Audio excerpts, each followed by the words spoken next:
that's identified a very fine market. They've done a tremendous amount of work and demonstrated that the market is for real.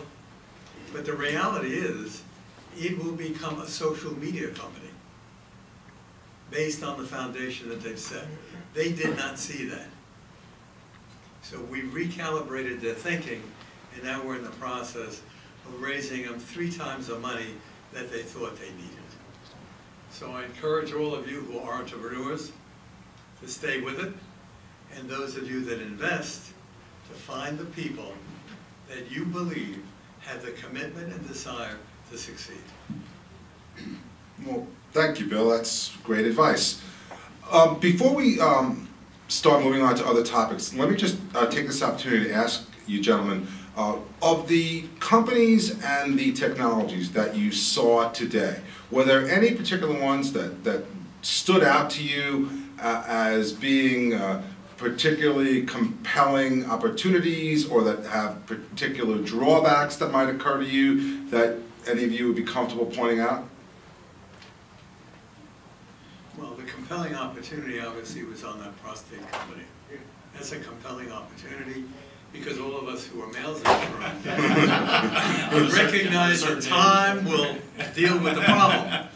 So as we step into the picture, we'd like to know, you know, what are my options, Doc? I mean, what should I do? Right. So that's compelling. In any one of these, in my experience, it's always convincing the market of the shares are collapsing in a $50 million room. It's convincing the, if you don't mind, I'll stand, okay? It's convincing the marketplace to accept the process. We saw that with the fetal heart monitors very early on in 1968. The obstetricians wouldn't even talk to us. Forget it, I've been delivering babies for 30 years, I don't need your help. Well, we broke through that by getting the University of Southern California to allow us to do trials in their clinic, where you had women who were high blood pressure, overweight, etc., etc. We proved the technology, and it is now standard procedure throughout the world. The challenge is always a marketing challenge, not the technology, and it's the convincing. And barriers are going to be created by those that you compete with. So the prostate thing is something worthwhile. The other was, of course, the X-ray technique. If we can believe, and I question it, that you can use one device that allows you to do an X-ray and MRIs in a combined fashion in that kind of detail, it should be a winner. Let me say something, Neil. Sure did. First, I think Bill's right. The prostate one certainly is an interesting opportunity, but it also I think showed some of the issues I think was raised. First of all, if anyone wants to invent a better chair. Yeah, sorry for the technological malfunction there. There's a long felt need right here. You have a buyer. Right? We're going to be talking to Scott Reckler about this. I felt that was a message. You know, there was a couple questions about the capital structure. I think it was the prostate company. Structure matters. We see lots and lots of deal opportunities. So what Bill said is right about that company. There's a huge opportunity, and it's probably a good thing because when structure is a problem, if a deal has hair on it coming when it's already coming to us, we're much more likely just to say, you know what, I'm going to put that in the pile that needs more work, and it gets buried. So think about that as I would say to the entrepreneurs as you're raising capital. Think about the valuation. Yeah, you can argue and push for high valuations you want, but if you're going to need to raise that next round of capital sometime in the future, think 2 steps ahead of what that venture capitalist is going to be thinking about when you got to raise that bigger round. You know, a year, 2 years, 3 years from now, because you can price yourself out of the market, or put so much hair on the deal that it's just going to become too complicated to work on. And therefore goes to the bottom of the pile or put off to the side. So something to think about. Deal structure really does matter. And by that I mean valuation and structures. Yeah, may I say, I think we do so much imaging in post-mortem Harper and look at some more tissues that the low-dose imaging would be something that we would pay attention to.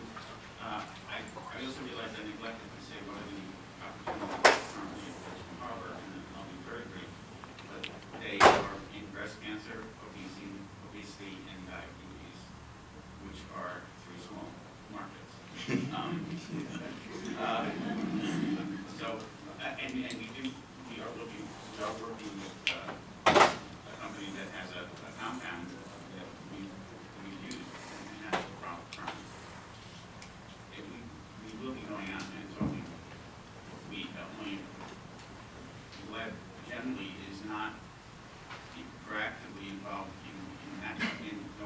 roadshow, but our scientists are, and it represents an opportunity for investment.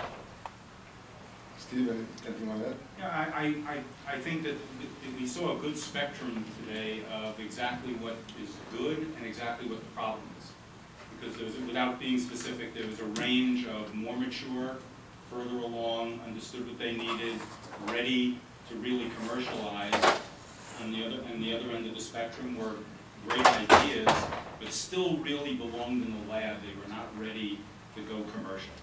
And finding that balance is one of the challenges. And clearly, the programs that are targets for funding within the institutions, they have to be able to cull out the ones that really have the commercial impact and the ones that are going to take a while before they're ready for the commercial side. And at the complement to it, at least from our perspective, in virtually every case that we have made an investment in an early startup, it always starts with the great technology that's compelling and that you understand and you can see what its impact is. But the mate to that is are the people. And that if you don't have the passionate leadership that you believe is going to take the ball and run with it, it's not ready. Now maybe a financial source can help you find and match you up with the right entrepreneur, but you're simply not ready if you don't have the person who says, I'm going to be the CEO of the company, I'm going to drive it, I'm going to live this until it is successful. So the idea isn't enough. The idea can be a starting point, but before you're ready, or you have to raise the hand and say, I don't have the person. We're missing the person. We haven't gotten the person. But it's a critical element to the early startup phase. So I'll say one last thing on that, because I think Steve's right, and that's I think what we have less of on Long Island than in other places. A lot of places, whether it's Silicon Valley or Boston or Austin or Boulder, have a lot of entrepreneurial density. In a small area, you have people who are creating companies constantly and succeeding and failing too.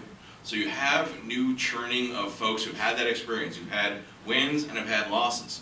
We don't have a lot on Long Island of people like Mark Alessi, who takes an idea like the Synchropet idea and then says, I'm going to take this and be the CEO and, and run with it. But we need more people like that.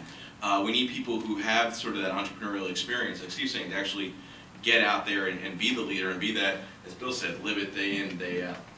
So as folks who have been active, in various areas around the country, like you alluded to, David, why do you think that is? Do you think we really have a lack of entrepreneurs, or do you think we're just failing to connect with them, or is there something in the water on Long Island that's inhibiting this?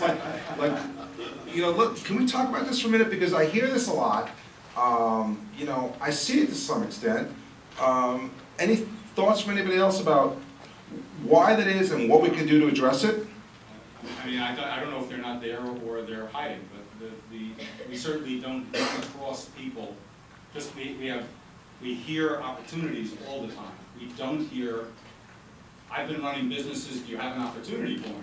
Now, there's no easy place to put those together, so I don't know whether or not they actually exist. I think we know from the angel side of companies that have succeeded on Long Island, someone has made a good exit from a company, and we know of some one here, one there, of people that are in that mode and would like to get their next company. That is the case. But in some cases, and has been the case with Cold Spring Harbor, sometimes there's a scientist who'd like to be the lead. And is willing to raise their hand. So sometimes it's a matter of teaching scientists a little bit more about business and seeing whether or not that's something that's of interest. Because you certainly need entrepreneurs, but you also need people who understand the science.